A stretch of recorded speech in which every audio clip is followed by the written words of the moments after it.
two 42-year-olds. Same paycheck. Same $7,500 a year going into retirement.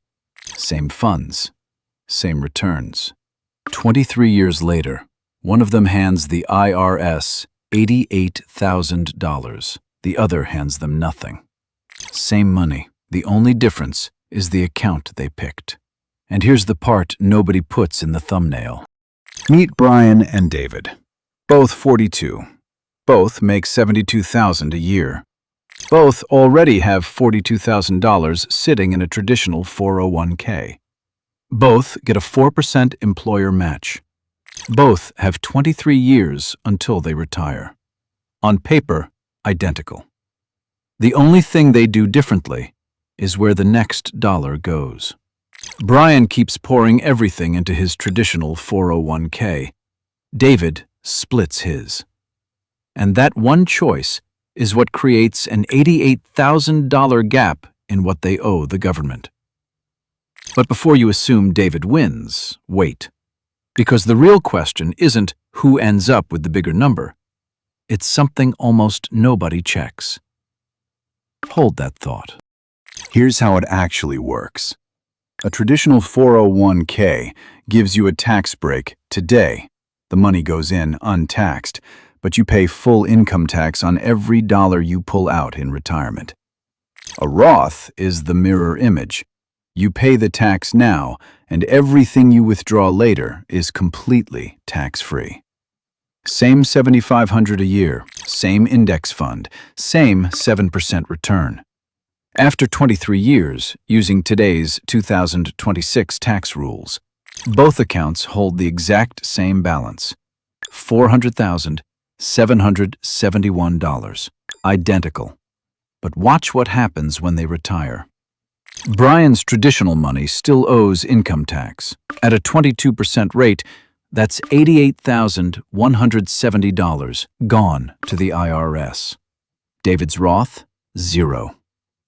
That's the hidden bill on a 401k. Same money, David just keeps 88 grand more of it. But here's what the panic terminal channels won't tell you. That $88,000, it was never free money Brian lost. Every single year, Brian got a tax deduction to put that money in. He paid less tax for 23 years. David didn't. David paid his tax up front, every year. So the honest question was never whose balance is bigger. It's this: will your tax rate be higher or lower the day you retire than it is today? That one number decides the entire thing. If you don't know that number, you cannot know which account wins, and most people, most channels, never even ask it. Quick thing. If a channel finally giving you the honest version of this is worth something to you, hit subscribe. That's it. Back to the math. So let's actually answer the question. 3 honest scenarios. Scenario 1. Your tax rate drops in retirement. This is what happens to most middle-class people. No more salary, so you fall into a lower bracket. If Brian retires in the 12% bracket, his traditional 401k actually wins. He took deductions at 22% and pays tax at 12%. The bet pays off. Scenario 2. Your rate stays exactly the same. Then it's a perfect tie, down to the dollar. Neither wins. Scenario 3. Your rate goes up. Maybe more income than you planned. Maybe Congress raises rates.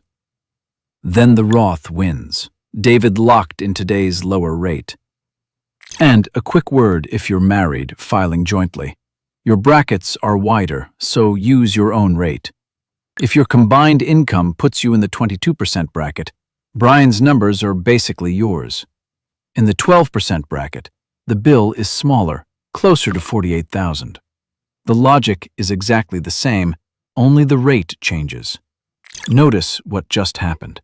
There is no universal answer. There's only your answer. Now, the Roth does have a few advantages that don't depend on guessing future tax rates. 4 of them.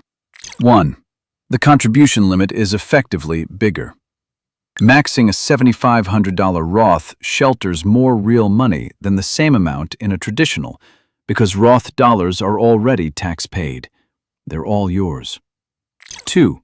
No required minimum distributions.